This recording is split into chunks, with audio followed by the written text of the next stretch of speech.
Gila. Di owner.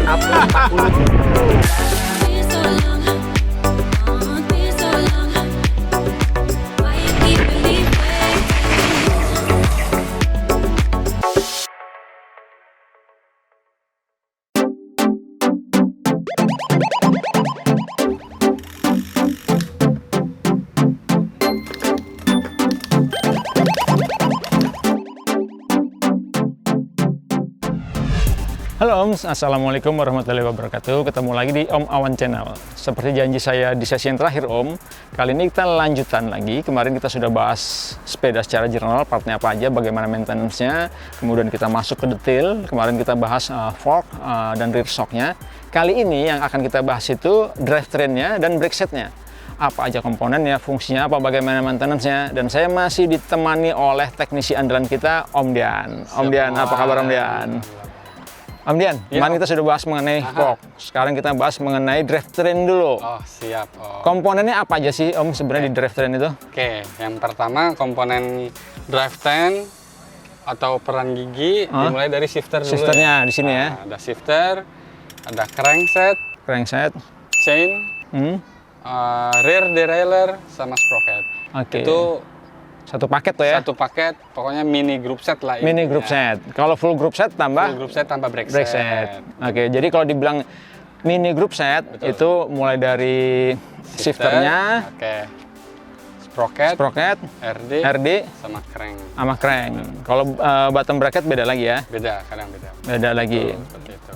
Itu jenisnya ada berapa jenis? Kan kalau sekarang kan rata-rata udah nggak pakai front derailleur ya, jadi Betul. cuma main belakang aja tapi speednya gede. Betul. Kayak tambah orang bilang ya, Betul, kayak 12 tanpa. speed. Betul. Apalagi ini yang lunar ya. yang lunar 52 misalnya. 52. Betul. Untuk yang sekarang, untuk downhill dan kelas endurance itu, mereka bikin konsepnya simple.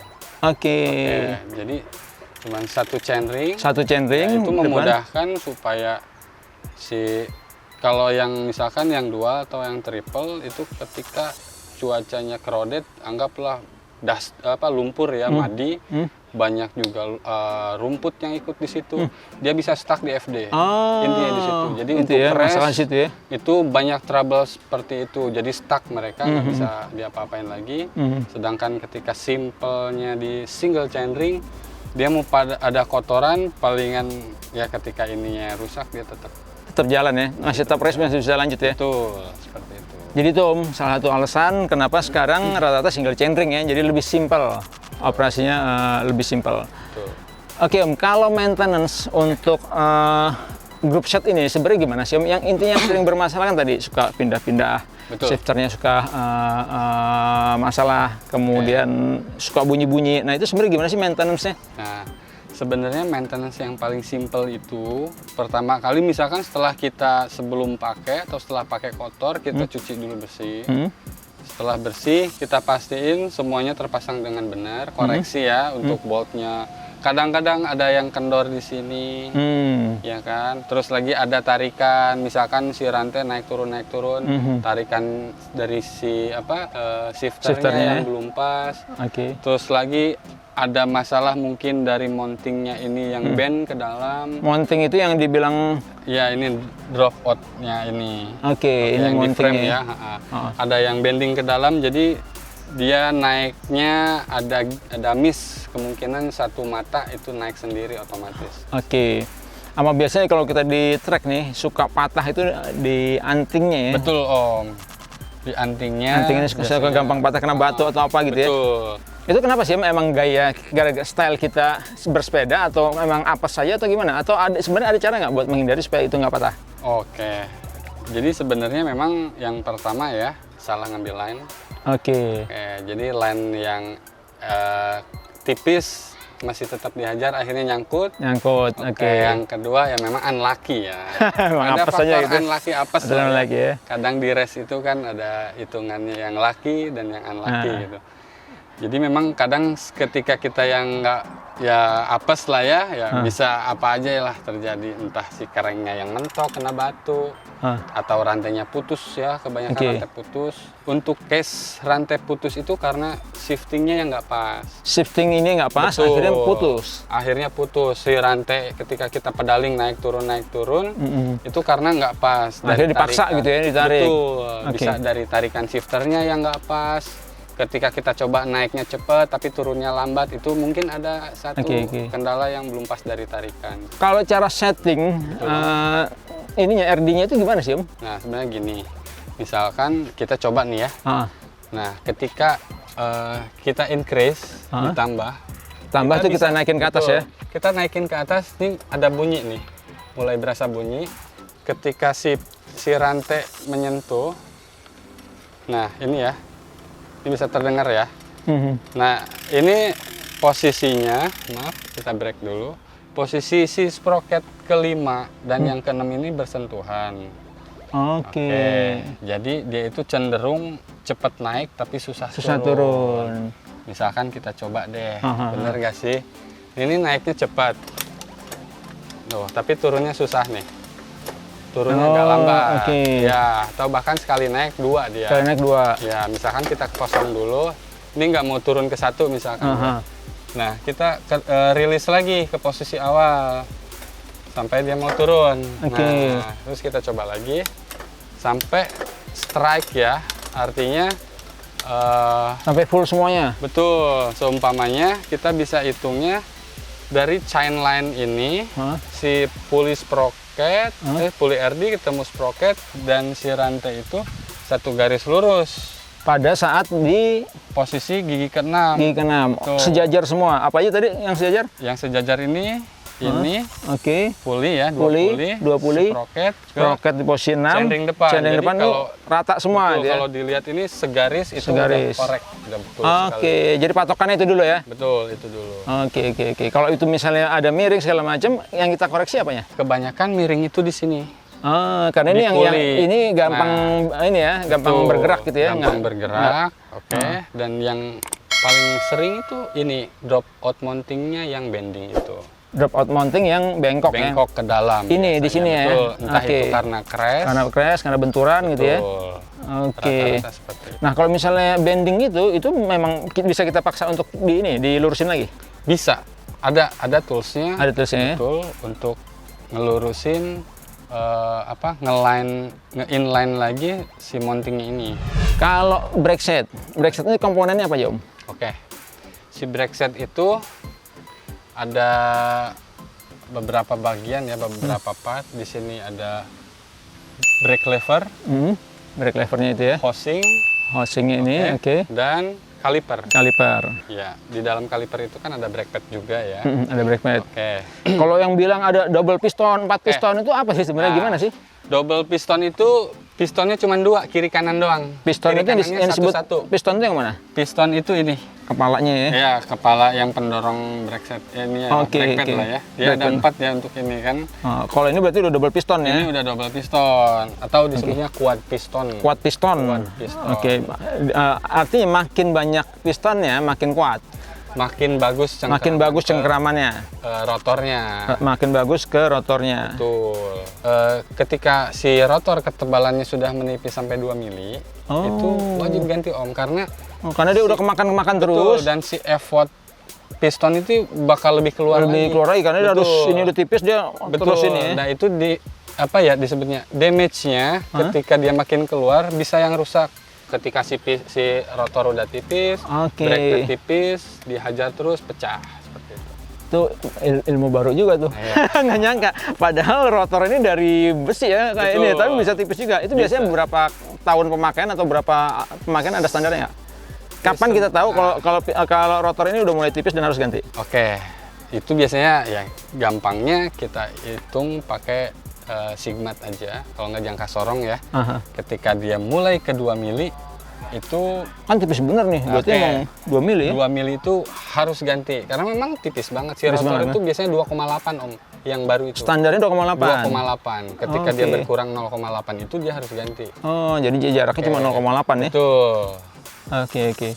Om, kalau rem ini kan ada yang pakai mineral oil sama dot oil kalau nggak salah ya. Betul. Itu apa bedanya sih? Oke, untuk basic oilnya sendiri, kebanyakan untuk keluaran Eropa yang suhunya ekstrim, dingin, pasti mereka butuh oli yang bekerja di suhu ekstrim itu. Suhu dingin gitu ya? Suhu dingin banget lah, minus derajat sekian. Dia masih bekerja? Masih bekerja. Oke, untuk beberapa jenis yang di sini dari Avid misalkan, terus lagi dari Hop dan lain sebagainya. Ada SRAM? juga. Ya, SRAM itu pakai dot juga tuh ya? pakai dot. Dot Soalnya mereka memang produksi komponen dari sana. Tuh, makanya mereka harus pakai dot. Dan untuk pangsa pasar Asia sendiri, itu yang paling dominan adalah yang base-nya mineral. Base mineral. Karena dia yang pertama nggak rewel, yang kedua untuk ketahanan di suhu panas itu kuat. Jadi sebenarnya lebih ke itu ya, ketahanan di suhu panas ya. Sementara negara-negara tropis kayak di kita gini lebih cocok lebih cocok yang mineral. Betul. Oke, jadi salah satu tips juga tuh Om, kalau cari brake set, milih dot atau mineral, mungkin clue-nya itu ya. Untuk peruntukannya. Peruntukannya kalau mineral itu dia lebih kuat di suhu panas. Sementara kita banyak main kan di daerah panas, tropis. Oke. Nah, kalau yang loss itu? Nah, kalau yang loss itu kebanyakan ada bubble. Bubble itu? Ada gelembung udara, karena panas gelembung udara itu muai. Semakin besar gelembungnya makin besar, maka ketika kita kompres dia nggak ketemu ke hidroliknya lagi. Jadi kayak ngelos gitu aja, nggak ngerem juga. Itu bahaya juga gitu ya? Bahaya juga. Nah itu kalau kayak gitu didiemin dulu atau gimana? Betul, harusnya di treatment, sepedanya diangkat ke atas sampai si udaranya naik lagi ke reservoirnya dia. Diangkat ke atas maksudnya sepedanya di gitu. Di flip dulu. Di flip. Jadi diangkat dulu, di flip dan mainin. Sampai masuk baru main lagi. Oke, jadi kalau dia kalau dia stuck kayak gitu, didiemin dulu. Betul. Tapi kalau dia ngelos, itu sepeda diangkat, ya, dimain-mainin. Sampai dia gelembungnya itu naik ke atas, baru aman. Rotor, maintenance-nya gimana? Kan kadang suka bunyi krek-krek, apalagi kalau kena basah atau krek-krek itu sebenarnya kenapa sih? Biasanya itu ada percikan oil yang dari drivetrain, rantai, sprocket, itu terkena ke rotor. Karena oli itu licin. Jadi bikin cengkraman si brake pad itu nggak bagus, makanya jadi getar. Getarnya itu jadi bunyi. Jadi sebenarnya bukan karena olinya, tapi karena getarannya itu. Getarannya yang jadi bunyi. Oke. Nah itu gimana cara? Kalau zaman dulu kan ada yang dibakar, pakai sabun colek, pakai apa? Sebenarnya diapain yang benar? Kalau ada alkohol bisa. Alkohol 90% misalkan. Atau ada di marketnya disc brake cleaner. Ada marketnya, ada ini sendiri ya, ada alatnya sendiri, disc brake cleaner itu ya. Disc brake cleaner ada, kita cukup semprotin sampai si oilnya nanti lumer. Kalau misalkan memang nggak ada, bisa pakai dicuci. Tapi yang paling efektif memang di burning. Pernah saya goes di trek bareng teman sih. Tadi patah antingnya. Akhirnya dia pakai single speed aja, diakalin. Caranya gimana tuh? Yang pertama kalau ini patah ya, kita pastinya dicopot dulu kan, di clear dulu, baru potong rantai. Potong rantai mau nggak mau ya? Mau. Potong rantai jadi single speed aja, yang penting kita masih bisa sampai bawah. Betul, cuman kalau untuk si full suspension, kadang-kadang ketika kita pakai over travel, dia akan makin narik. Dilemanya di situ. Dilemanya itu ya? Betul. Makanya dia harus pakai tensioner walaupun single sebenarnya. Jadi biar ketika dia dapat deep compression, nekan ke bawah, dianya tetap ngembang. Om Dian, terakhir berarti kita mau ngukur ketahanan rantai tadi. Ada alatnya. Boleh Om Dian, ambil Om Dian alatnya Om Dian. Ya, toolsnya seperti ini. Kalau yang dari Paktul ya. Dari Paktul nih ya? Ya, yang Paktul kurang lebih yang seperti ini ada. Dia ada yang 0,75 dan yang 1 mili tingkat keausan. Tingkat keausannya. Namanya chain? Dial chain. Dial chain. Cara gunainnya gimana? Cara gunainnya gini aja Om. Kita yang pertama kita masukin aja ini ke sini. Nah, dan yang si bibirnya ini ketika masuk ke bawah, itu berarti udah ada keausan antara pin mata rantai ini. Kalau ini karena dia nggak bisa masuk, artinya masih bagus. Ini masih oke. Tapi ketika dia masuk langsung bablas, oglak gitu, artinya udah waktunya ganti. Itu harus diganti. Sebenarnya bukan karena kekuatannya, tapi presisi saat overnya. Mantap. Emang kayak kalau ngomongin part sepeda, maintenance segala macam nggak ada habisnya Om Dian. Banyak nih Om. Banyak sekali memang. Thank you banget Om Dian. Siap, Om Awan. Kita sudah bahas drivetrain dan brake setnya. Seperti apa maintenance-nya, permasalahan yang umumnya terjadi seperti apa, dan bagaimana cara setting dan cara perbaikannya. Kalau Om ada yang pengen bahas lebih detail lagi, silahkan tulis di kolom komen.